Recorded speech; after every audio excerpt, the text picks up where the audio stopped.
Bismillahirrahmanirrahim. Assalamu alaikum wa rahmatullahi wa barakatuh. Hello, everybody. Hope you are all doing well.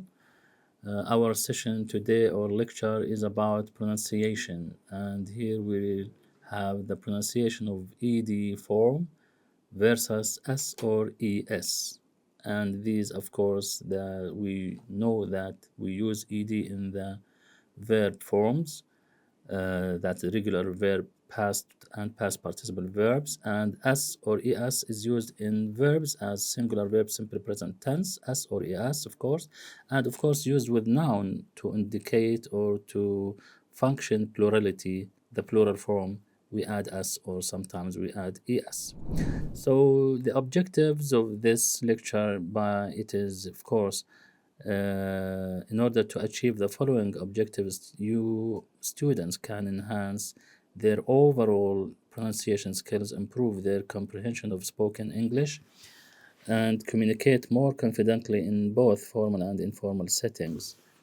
Of course, to understand regular verbs ending, basically regular verbs, because we talk about ED form and the past and past participle forms or tenses. Students should be able to identify regular verbs and understand how they typically end in ED.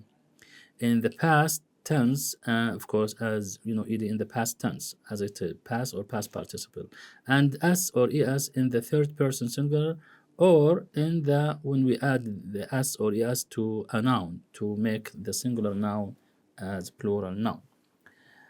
Pronunciation practice here, of course, we need to practice to see how these or the different pronunciations of these two elements or these, that is syllable ED and S or ES.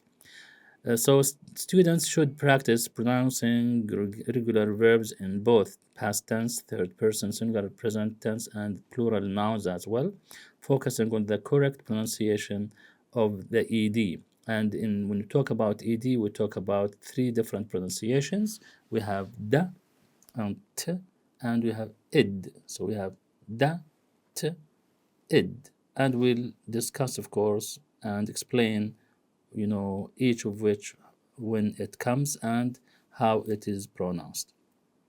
And of course, when we talk about s or es, we have also three different sounds. We have s, and we have z, and is. S, z, is. Differentiating pronunciation patterns here, you should learn to differentiate between the pronunciation patterns of regular verbs ending in ed, voice or voiceless, of course, depending here. Then when you talk about ed, depends on voiced or voiceless consonant sounds preceding the ed syllable. And s or es, of course, depends, also on that is the preceding sound. If it is, I'm talking about consonant, of course, if it's voiced or voiceless sound. So understanding the rules govern, of course, these pronunciation as well. Listening comprehension, of course, we need to listen here in order to practice better. So students should develop listening skills to recognize and understand the pronunciation differences in regular verbs based on their endings, and es, of course, for plural forms, enabling them to comprehend spoken English more effectively. Also, speaking fluency. Students should improve their speaking fluency by accurately pronouncing regular verbs in both past and present tenses, incorporating the correct ed or es or s endings based on the verb forms or form. Application in conversational context here, students should apply their knowledge of ed versus s or es, of course, pronunciation in real life conversational context, such as discussing past tense events, let's say describing routines, or making general statements about actions, and talking about plural subjects or objects. Now, to discuss now the next, that is key terms, okay, that we are going to use in this session, inshallah. We'll have certain key terms that like regular verbs, okay, that is past tense, of course, third person singular, plural form, voice consonant sounds, voiceless consonant sounds, pronunciation pattern, that is, the different types of pronunciation or sounds that we are going to use, pronunciation rules as well. This is, of course, we have that phonological rules because we have a change in the pronunciation based on what the changes of the previous sounds, if it is what, voiced or voiceless, or if it is, let's say, it has, let's say, different type of phonetic, let's say, pattern. Listening comprehension as well as, speaking fluency. These are the key terms that we are going to discuss, inshallah, and we'll use it through our lecture. When we talk about pronouncing the ED form, and here, of course, this is related, or I will say something about this. Generally, when we talk about ED and ES, these we talk about what syllables, or sometimes we can say that is suffixes, okay, syllables. And here we talk about something, we deal with morphology, and which is related to the types of the verbs or types of even nouns, singular and plural noun, that is to say. And this is here when we talk about why we discuss pronunciation, because the ED form and S or ES depends on the previous sound, that we attach the ED or S or ES to it. So here we talk about the sound. Since we talk about the sound, we talk about pronunciation, which is phonology. And here, this is the relationship between morphology and phonology. Okay, that is, we need to know the pronunciation of the ED sound and the S form, because it changes, or they change when based on what the previous sounds. We have, as we discussed earlier, 3 different sounds. So it's important to understand the pronunciation of ED versus ES endings in English verbs. In this session, of course, we'll also explore how regular verbs change their pronunciation based on tense and subject-verb agreement. Understanding these pronunciation rules is important for clear and effective communication in speaking English language. The objectives, of course, here to differentiate between the pronunciation of ED endings in past tense verbs, to distinguish also the pronunciation of S or ES endings in third person singular and plural nouns. Also to practice listening comprehension skills to identify the correct pronunciation in spoken English. Also to improve speaking fluency by accurately pronouncing verbs in various tenses and subject forms. To apply these, of course, pronunciation rules in conversation is another, conversation context is another also objective for clearer communication.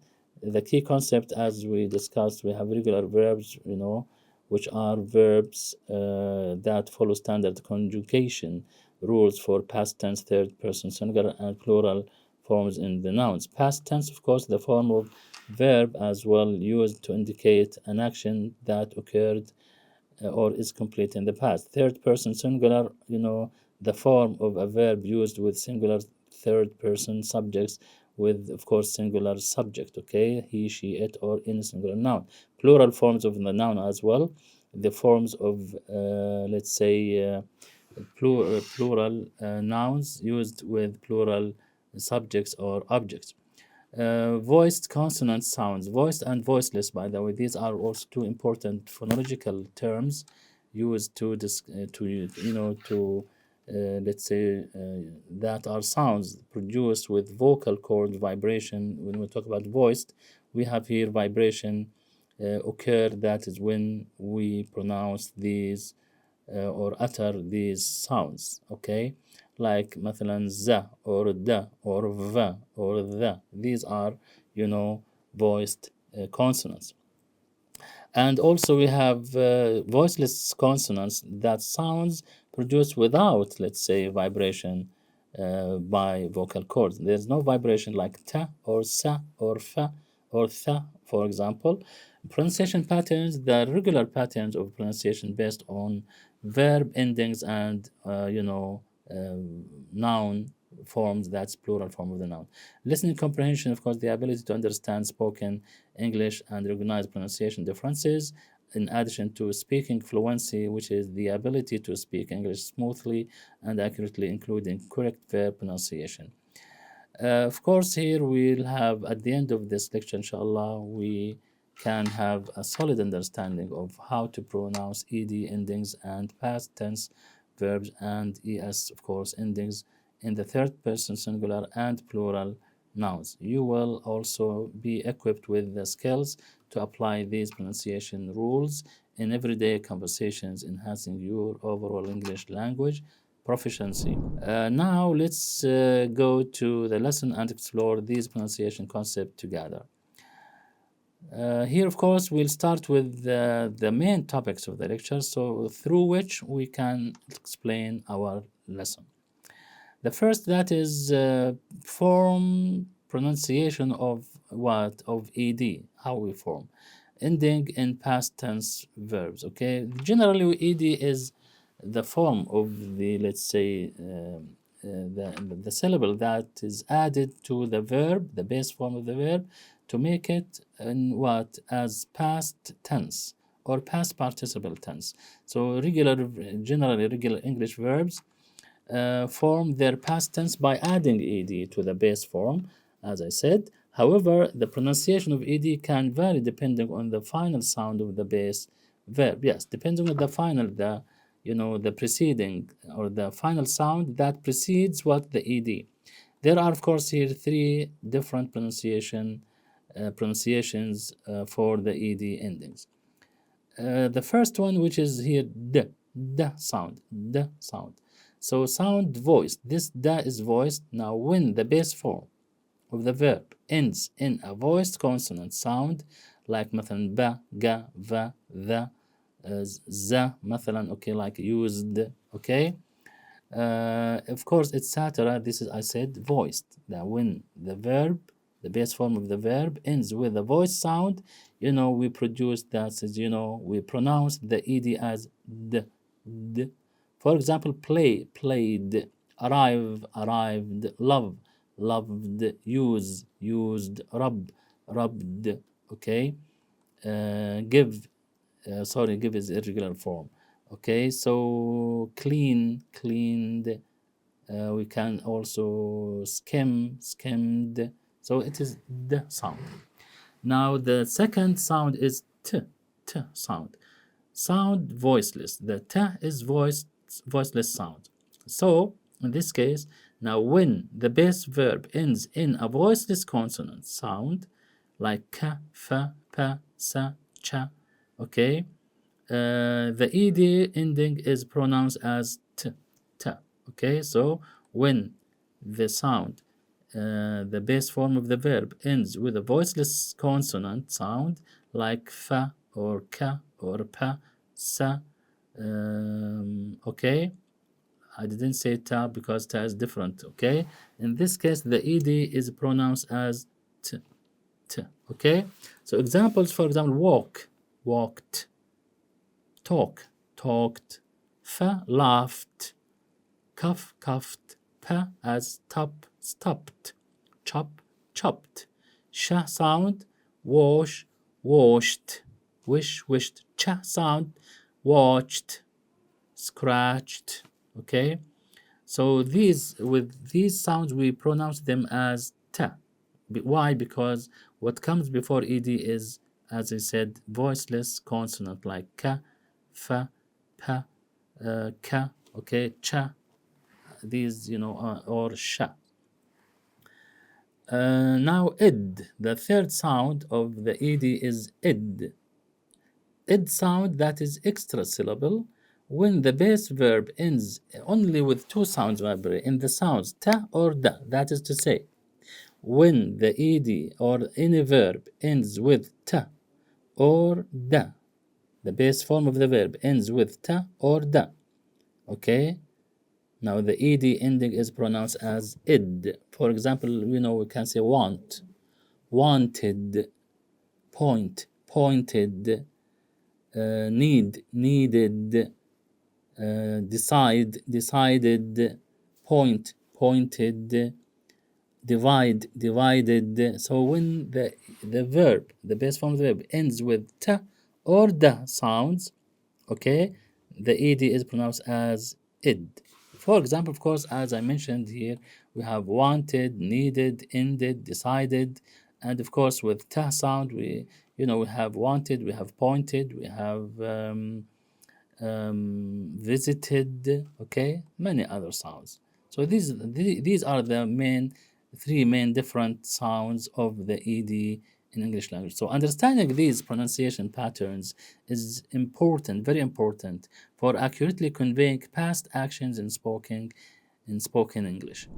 Now the pronunciation of sa or es, okay, endings in third person singular and plural nouns. With the plural nouns, of course, we said like book, books, but bag, bags. Why we have za? And we have books, and sometimes we have churches, or watches as a noun, plural noun.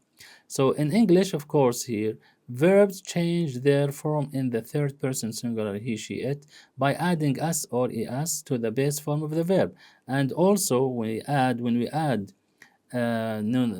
we want to form a plural form of singular noun, okay, we add s or es sometimes. So here this leads to a change in the pronunciation of the sa or s or es. The pronunciation of these endings depends on the final sound of the base verb, and of course, or the noun, singular noun, follows similar, of course, pattern, similar to patterns to ed endings. That is, it depends on voice or voiceless. Let's see. Sa sound, voiceless. Sa is voiceless sound. So let's see. When the base verb or the let's say singular form of the noun ends in a voiceless consonant sound like pa, ta, ka, fa, tha, etc. Of course, we have only few, about 9 or 8 voiceless sounds in English language. The sa ending is pronounced as sa. For example, walk, walks. Okay, stop, stops. Laugh, laughs. Okay, we can say as well. Tha sound, we can say strengths, okay, lengths, okay. Watch, this is sound, by the way. It is cha sound. It's not in this rule. It's a different rule here. Okay, so we talk about sa sound only. Okay, now this is about sa. So with these sounds, as I mentioned earlier, that is, we have pa, ta, ka, fa, tha. Okay, with these sounds, we pronounce, the sa as sa. Okay, walks, stops, laughs. Okay, strengths. Okay, so on and so forth. Now, the sound, the second type or the second sound here, we have what? It is voice. The is voice sound. So when the base verb ends in a voice consonant sound, or when the singular noun ends with also voiced consonant sound, like مثلا ba or ga, va, the, all the consonant sound, na, مثلا ma, okay, la, ra, all these voice sounds. Okay, if the verb or the noun ends with these and we want to add s or es, the sa, the es or the sa is pronounced as z, z. For example, love, loves, arrive, arrives, play, plays, need, needs. We can have, of course, clean, cleans, skim, skims, war, let's say wars, okay, with ra sound, labels, tables, za sound. Now the third sound, which is extra syllable here, that is is.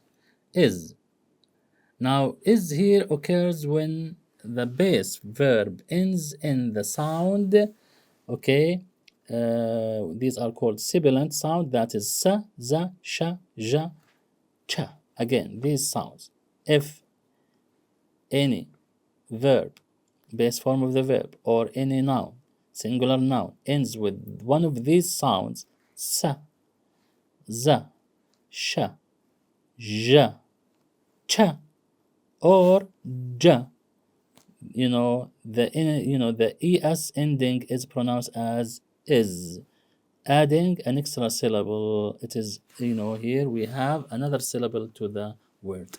For example, we can say washes. Okay, we can say sah مثلا za uses, discusses.